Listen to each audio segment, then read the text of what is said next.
Hello, welcome to Subhash Charveda. Subhash Charveda में हम आज बीएमएस के स्टूडेंट के लिए रिसर्च पढ़ाएंगे, जिसमें हम सबसे पहले एक टॉपिक लेते हैं, फॉर्मुलेशन ऑफ हाइपोथेसिस। यानी कि हाइपोथेसिस क्या है, यह कितने प्रकार की होती है, इसकी विशेषताएं क्या होती हैं, इसके सोर्स क्या हैं, और उसके बाद टेस्टिंग ऑफ हाइपोथेसिस, हाइपोथेसिस को कैसे टेस्ट किया जाता है। ये सब हम इसी क्लास के माध्यम से आपको बताएंगे। तो सबसे पहले आते हैं हम कि हाइपोथेसिस क्या है। हाइपोथेसिस का हिंदी में मतलब होता है किसी चीज का परिकल्पना करना। तो रिसर्च के पहले हम एक मन में एक परिकल्पना करते हैं कि ऐसा करने से ऐसा हो सकता है, इसी को ही हाइपोथेसिस कहा जाता है। अब आते हैं हम, हाइपोथेसिस जो वर्ड है वह है दो शब्दों से मिलकर बना होता है, हाइपो और थीसिस, जिसमें हाइपो का मतलब होता है बिलो। यहाँ बिलो का मतलब नीचे ना होते हुए पूर्ववर्ती है या पूर्व, और थीसिस का मतलब होता है किसी कोई भी एक थ्योरी या विचार।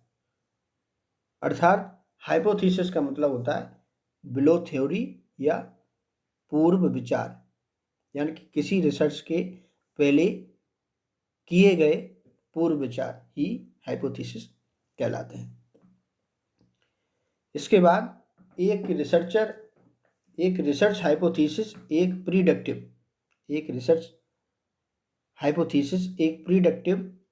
यानी कि पूर्ववर्ती स्टेटमेंट है, जो साइंटिफिक तरीकों का उपयोग करके परीक्षण करने में कैपेबल है, जिसमें इंडिपेंडेंट और डिपेंडेंट दोनों प्रकार के वेरिएबल्स शामिल होते हैं।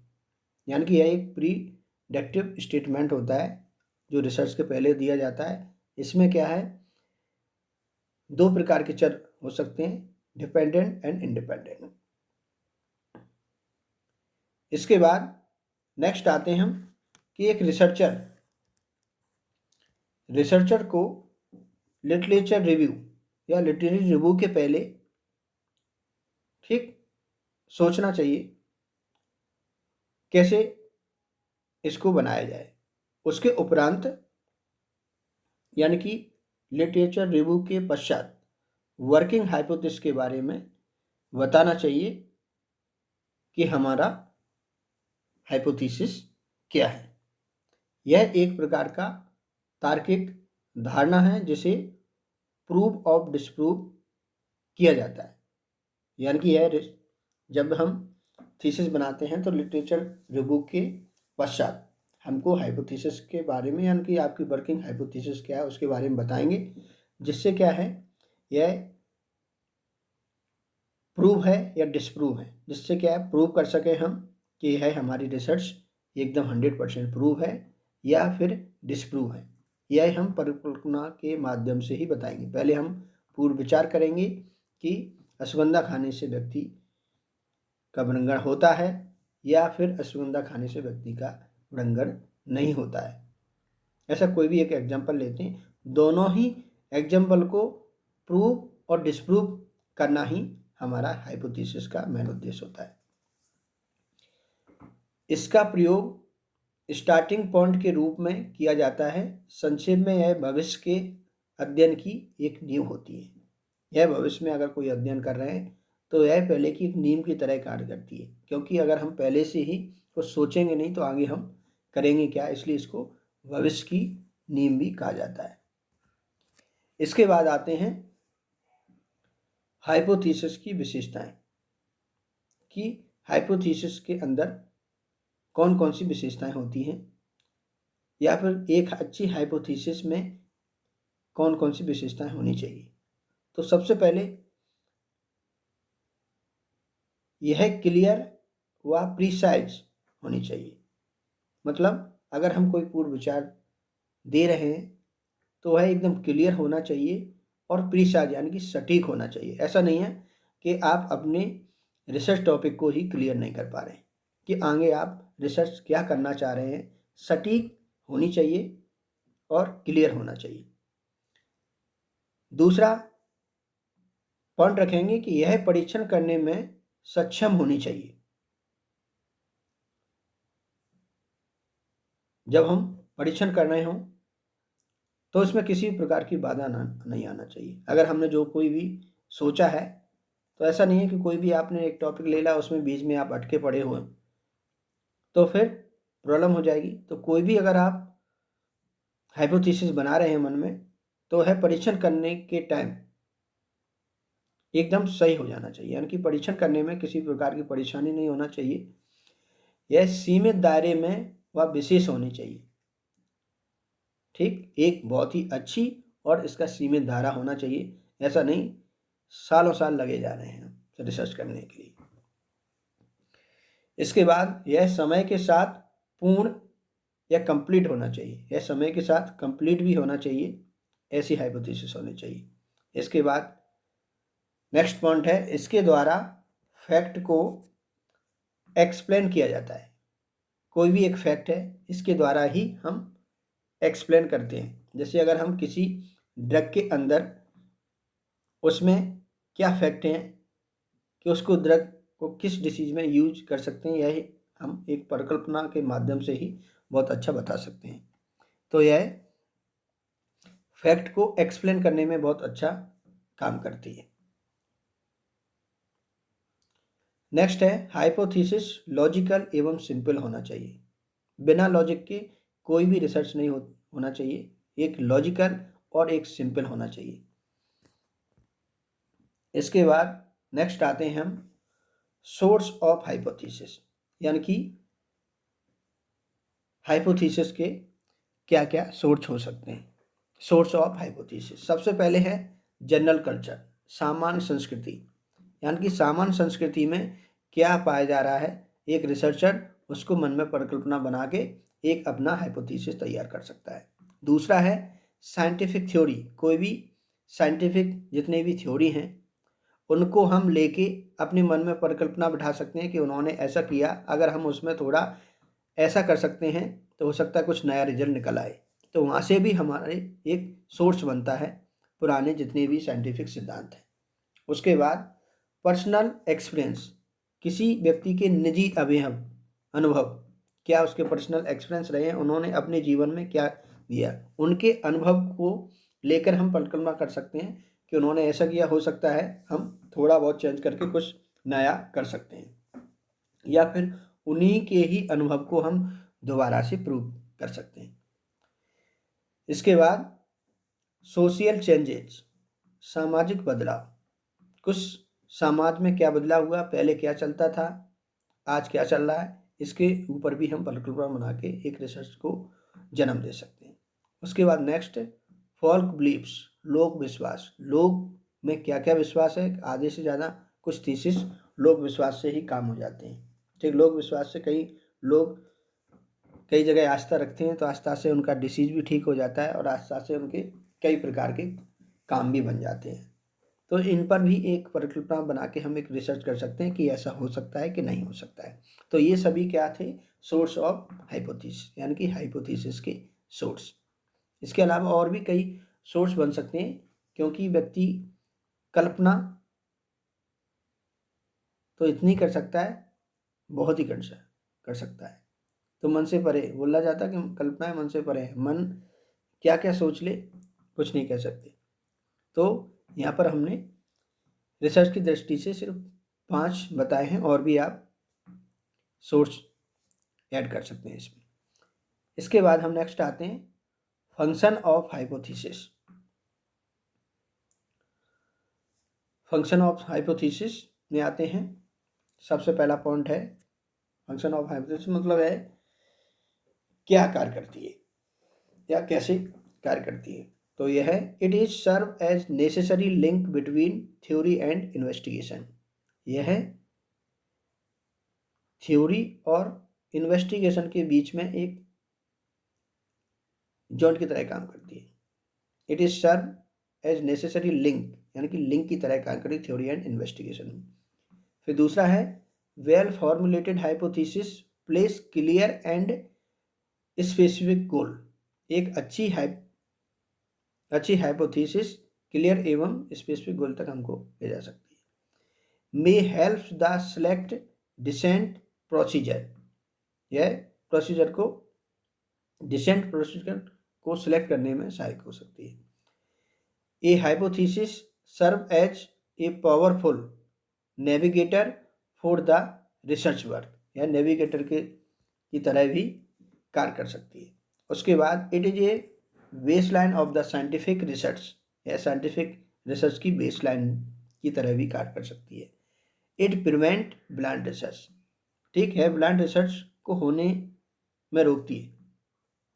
ठीक, ऐसे ही कुछ नहीं हो जाए उसके लिए है it is prevent blind research. तो ये हो गए हमारे 6 फंक्शन ऑफ हाइपोथेसिस। उसके बाद हम नेक्स्ट आते हैं टाइप्स ऑफ हाइपोथेसिस, यानी कि हाइपोथेसिस कितने प्रकार की हो सकती है। Types of hypothesis, 2 types. Hypothesis 2 types की होती है। वैसे जनरली हम पढ़ेंगे तो बहुत प्रकार की हाइपोथेसिस हो सकती है, लेकिन यहाँ पर हम मेनली 2 हाइपोथेसिस जो रिसर्च में बहुत इंपॉर्टेंट होती हैं, नल हाइपोथेसिस एवं अल्टरनेटिव हाइपोथेसिस। तो सबसे पहले आते हैं हम नल हाइपोथेसिस, यानी कि नल हाइपोथेसिस क्या होता है। नल हाइपोथेसिस को सिंबलाइज्ड बाई H0, ठीक, इसको हम H सफिक्स में 0 H0 के द्वारा हम उसको प्रदर्शित करते हैं, सिंबलाइज्ड बाई H0।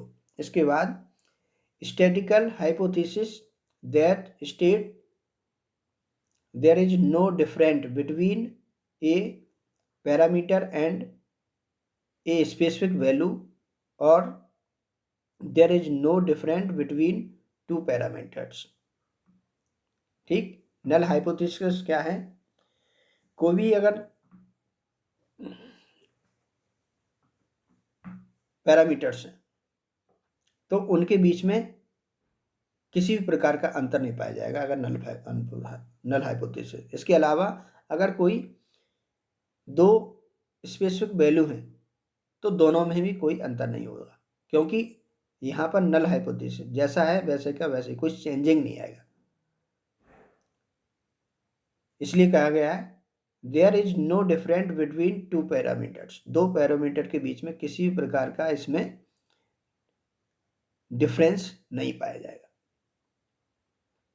इसके बाद this hypothesis based on equality, यह जो हाइपोथेसिस होती है समानता के आधार पर कार्य करती है। पहले ही बता दिया कि किसी भी प्रकार की 2 वैल्यू हो या कोई भी एक वैल्यू हो, उसमें कोई भी डिफरेंस नहीं मिलेगा इसमें। इसके बाद there are no significance between 2 variables, 2 variables के बीच में किसी भी प्रकार का सिग्निफिकेंस इसमें देखने को नहीं मिलता है, किसी भी प्रकार का परिवर्तन भी नहीं देखने को मिलता है। नल हाइपोथेसिस का नाम ही है नल, से मतलब कुछ भी नहीं। फिर उसके बाद there are no changing oblique effect, ठीक, ना तो इस प्रकार की परिकल्पना यानी कि हाइपोथेसिस में किसी प्रकार का चेंज आएगा, ना ही इफेक्ट आएगा। इसे ही बोला जाता है H0 यानी कि नल हाइपोथेसिस। इसके बाद हम चलते हैं, दूसरा है अल्टरनेटिव हाइपोथेसिस। अल्टरनेटिव हाइपोथेसिस को एक दूसरा भी नाम है रिसर्च हाइपोथेसिस। यही रिसर्च की सबसे मेन हाइपोथेसिस होती है, इसी पर पूरे का पूरा रिसर्च टिका रहता है। वैसे तो दोनों ही होते हैं, क्योंकि हम पहले नल हाइपोथेसिस का स्टेटमेंट देते हैं, उसके बाद अल्टरनेटिव हाइपोथेसिस का देते हैं।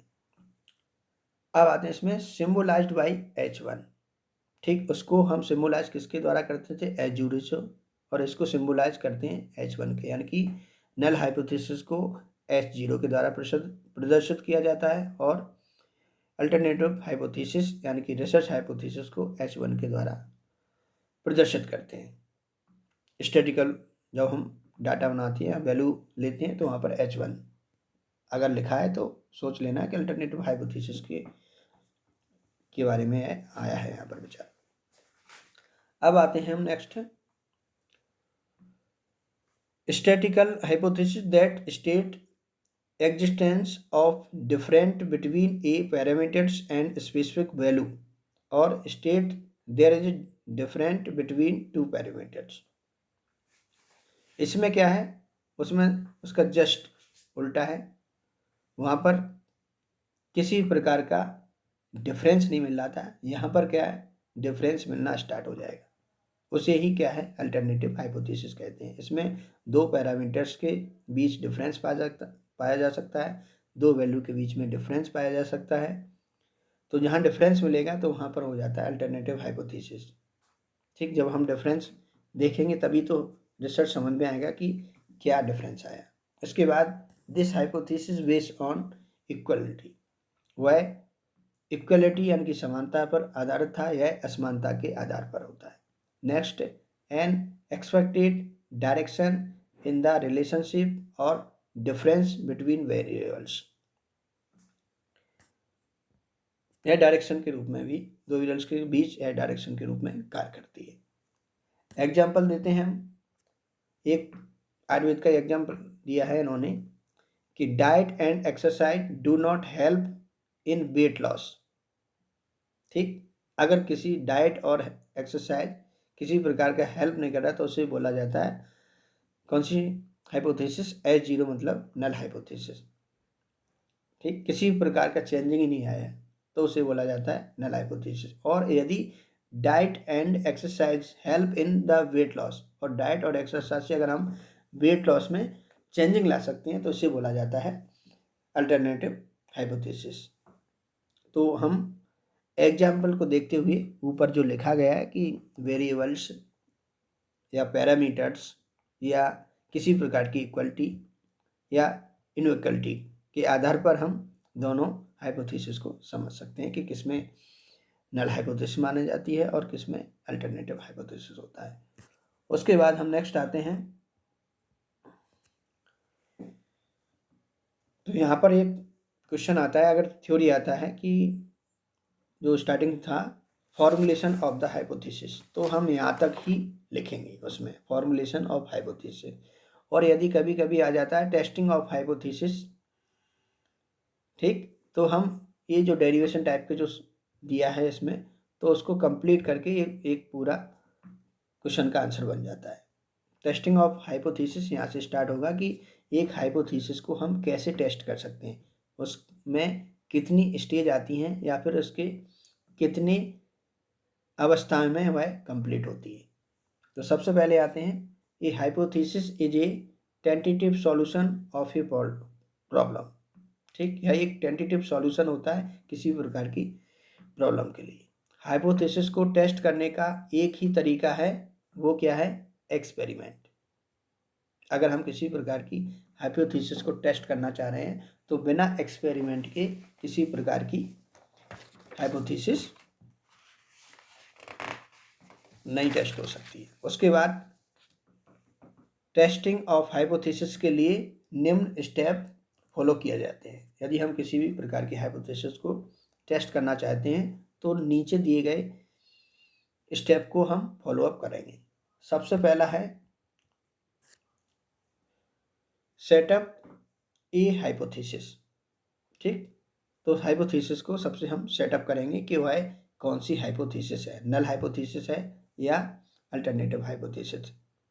तो इसमें जो हमने पहले पढ़ा है नल हाइपोथेसिस क्या है, अल्टरनेटिव, उसी को देखते हैं कि based on the equality no significance between two values या वेरिएबल्स, बेस्ड ऑन, अल्टरनेटिव में आएंगे तो बेस्ड ऑन इनइक्वलिटी, सिग्निफिकेंस या डिफरेंस बिटवीन वेरिएबल्स। इफ, ठीक, यहाँ पर जो म्यू है वो है पॉपुलेशन मीन को दर्शाता है। ठीक, एक्स, यहाँ पर जो एक्स है वह पॉपुलेशन मीन को दर्शाता है। ठीक, खाली सिंपल। और म्यू 0 है वह टारगेट वैल्यू को दर्शाता है। तो S0 इजकल टू म्यू, ठीक, इजकल टू म्यू 0। यहाँ पर इजकल टू की जगह नहीं, यहाँ पर दो विसर्ग में जो वो होते हैं बिंदी विसर्ग की दो, वही लगाना है। H0 विसर्ग फिर म्यू इजकल टू म्यू 0। यहाँ पर क्या है, एक म्यू जो सिंपल वाला म्यू है वो है पॉपुलेशन मीन कहलाता है, और म्यू 0 है वह टारगेट वैल्यू कहलाती है। अब आते हैं हम नेक्स्ट अल्टरनेटिव हाइपोथेसिस में। H1 mu not equal to mu 0, इसे क्या है, टू टेल टेस्ट कहा जाता है। ठीक, अगर इक्वलिटी नहीं मिल रही है किसी प्रकार की तो उसे टू टेल टेस्ट। उसके बाद H1 mu greater than mu 0, इसे राइट टेल टेस्ट कहा जाता है। ठीक, टू टेल टेस्ट क्या है, राइट टेल टेस्ट के क्या है, इसको हम बहुत डिटेल्स में लेंगे जब हम स्टैटिक्स पढ़ाएंगे। ठीक, स्टैटिक्स का पोर्शन है ये। और उसके बाद H1 mu less than mu 0, इसे बोला जाता है लेफ्ट टेल टेस्ट। तो कितने हो गए, two tail test, right tail test और लेफ्ट टेल टेस्ट। उसके बाद हम आते हैं नेक्स्ट पॉइंट पर। पहला तो पॉइंट हो गया, हम यहाँ तक आएंगे। ठीक, ये प्रदर्शित करेंगे। अगर हमको ऐसा मिलता है तो हमें सोल्यूशन है, अल्टरनेटिव हाइपोथेसिस है, ऐसा करेंगे। H0 equal to mu equal to mu 0, तो इसे बोला जाता है नल हाइपोथेसिस। उसके बाद दूसरा स्टेप है हमारा setup of significance level, level of significance. यानी कि हम लेवल को पहले से ही सिलेक्ट कर लेंगे कि इतने लेवल पर यह पी वैल्यू हमारी इतनी होने पर हमारा सिग्निफिकेंस इतना होगा, पी वैल्यू इतने होने पर हमारा सिग्निफिकेंस इतना होगा। तो उसको लेवल को कैसे चेक करते हैं, तो इसके लिए एक दिया है कि प्रोबेबिलिटी ऑफ एरर एक्सेप्टिंग और rejecting of null hypothesis. Null hypothesis में जो प्रोबेबिलिटी है एक्सेप्ट और रिजेक्ट होने की, वह हम पहले से ही डिसाइड कर लेंगे कि इतने पॉइंट पर अगर पी वैल्यू इतनी आ रही तो हम इसको थीसिस को एक्सेप्ट करेंगे, और अगर हमारी पी वैल्यू इतनी आ रही तो हम थीसिस का जो रिजल्ट है उसको रिजेक्ट करेंगे। इसके बाद if rejecting the null hypothesis when it the null hypothesis is true and is denoted by alpha. ठीक, अगर हमको पता चल जाता है तो उसको हम अल्फा के माध्यम से डिनोट किया करते हैं। नेक्स्ट है the 5% significance level is a common choice for the statical test. अगर हम कोई भी स्टैटिकल टेस्ट कर रहे हैं तो मिनिमम यानी कि 5% जो सिग्निफिकेंस लेवल है इसको हमको किस रखना ही होता है। मिनिमम 5% से नीचे कुछ नहीं मिलता है। इसका मतलब ये है कि the 5% significance level is a common choice. Common choice general रहती है रिसर्चर की, या फिर किसी भी रिसर्च में 5% significance level is a common. Next आते हैं setting a test criteria. Test criteria क्या क्या हो सकता है, यानी कि कौन कौन से टेस्ट करा सकते हैं, डिटेल में है। स्टैटिक्स पढ़ाएंगे तब डिटेल में। यहाँ पर आपको सिर्फ अगर कहीं आ जाता है तो इतना 2 पेज आपको लिखना है, क्योंकि टेस्टिंग ऑफ हाइपोथेसिस क्या करते हैं, इसमें 4 स्टेप उनको समझाना है। फिर उसको कैलकुलेशन हम स्टैटिकल डाटा के माध्यम से जब स्टैटिक्स पढ़ाएंगे तब करेंगे, तब एक बहुत बड़ा डाटा तैयार होता है, उसको हम वहीं पर लेंगे। तो यहाँ पर सिर्फ हम थियोटिकल पढ़ लेते हैं कि setting a test criteria, selecting an appropriate probability distribution for the particular test as, जैसे कि जेड टेस्ट के प्रोसीजर से हम निकाल सकते हैं क्राइटेरिया, टी टेस्ट के माध्यम से निकाल सकते हैं, एप टेस्ट के माध्यम से निकाल सकते हैं, कैस्कर टेस्ट, ऐसे अनेक टेस्ट होते हैं जिनके माध्यम से हम इसको क्राइटेरिया निकाल सकते हैं। ठीक, उसके बाद सिलेक्ट कर लें कि हम किसके माध्यम से हम, यह डाटा के ऊपर डिपेंड करता है कि जेड टेस्ट लगेगा, टी टेस्ट लगेगा, एप टेस्ट लगेगा, कैस्कर टेस्ट लगेगा, यह हम डाटा के आधार पर करेंगे। तो इसके पहले हमको डाटा यानी कि ये वाला जो पॉइंट है स्टेप है, उसके पहले हमें डाटा कलेक्शन कर लेंगे। डाटा कलेक्शन के आधार पर ही हमको Z test, T test, F test and chi test लगाने होते हैं। अब आते हैं हम नेक्स्ट 4 पॉइंट पे आते हैं कि calculate the degree of freedom. Calculate the degree of freedom पे some calculation of degree of freedom with multiple parameter और रिलेशनशिप। ठीक, मल्टीपल किस पर? पैरामीटर और रिलेशनशिप के ऊपर डिपेंड करता है। यूज ऑफ द फार्मूला, इसमें कौन सा फार्मूला लगेगा? D F equal to N dash P, N minus P. P यहाँ पर नंबर ऑफ डिफरेंस पैरामीटर और रिलेशनशिप। पी यहाँ नंबर ऑफ डिफरेंस पैरामीटर और रिलेशनशिप को दर्शाता है। एन मतलब नंबर होता है ये। ठीक, नेक्स्ट पॉइंट है या स्टेप है, compare the calculate value with the tabulated value. दोनों वैल्यू को हम कंपेयर करेंगे, उसके लिए एक फार्मूला दिया है, z equal to x minus mu वटे न्यू। एक्स यहाँ सिंपल मीन कहलाता है, म्यू यहाँ पॉपुलेशन मीन कहलाता है, न्यू स्टैंडर्ड एरर कहलाता है यहाँ पर। इसके बाद हम नेक्स्ट आते हैं, लास्ट पॉइंट है मेकिंग डिसीजन हमको कैसे लेना है, तो उसके लिए भी एक इन्होंने फार्मूला दिया है कि Z C greater than Z X equal to H0 rejected test significance हो जाएगा, और यदि Z C less than Z T equal to H0 accept हो जाएगा और टेस्ट इनसिग्निफिकेंट कहलाएगा। तो यहाँ पर हमारा टॉपिक कंप्लीट होता है। ठीक, दोनों ही टॉपिक हो गए। टेस्ट ऑफ हाइपोथेसिस को कैसे टेस्ट किया जाता है, कौन कौन कितने स्टेप आते हैं, इसमें 6 स्टेप हैं, कहीं पर 7 स्टेप भी होते हैं। डाटा कलेक्शन इसमें और ऐड कर देते हैं तो 7 कलेक्शन हो जाते हैं। इसके पहले फॉर्मुलेशन ऑफ हाइपोथेसिस पढ़ा दिया गया, टाइप्स पढ़ा दिए गए हैं, तो इन सबको आप लोगों को तैयार कर लेना है। BMS के फाइनल के स्टूडेंट के लिए बहुत ही इम्पोर्टेंट है, क्योंकि अधिकतर जो बुकें आई हैं उसमें क्या है, बहुत ज़्यादा हैं और कहीं कहीं तो सिलेबस के अकॉर्डिंग है भी नहीं। तो उसी को ध्यान में रखते हुए मैंने जो BMS फाइनल ईयर के लिए जितना ज़रूरी है उतना ही नोट्स के माध्यम से मैंने आपको बताया है। चलिए, थैंक यू।